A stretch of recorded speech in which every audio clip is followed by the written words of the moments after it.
answer the question I asked. The question I ask is how many kids are dying and how many kids are going to the hospital who've already had COVID? The answer may be 0, but you're not even giving us the data because you have so much wanted to protect everybody from all the data because we're not smart enough to look at the data. When you released data earlier, when the CDC released the data, they left out the category of 18 to 49 on whether or not there was a health benefit for adults 18 to 49. Why was it left out? When critics finally complained, it was finally included because there was no health benefit from taking a booster between the 18 to 49 and the CDC study.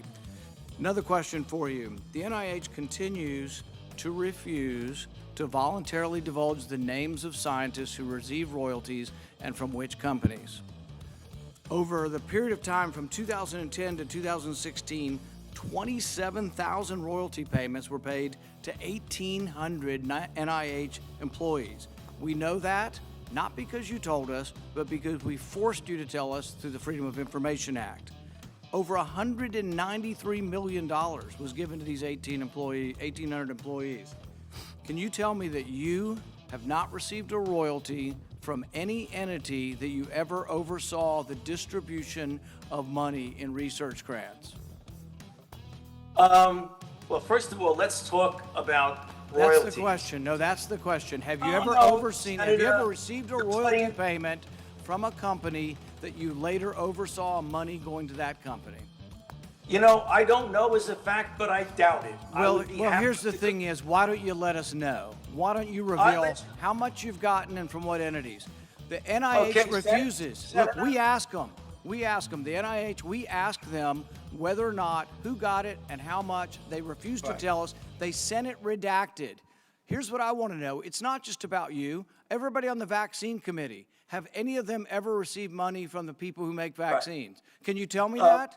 Can you tell me if anybody on the vaccine approval committees ever received any money from people who make the vaccines? Soundbite number one, are you going to let me answer a question?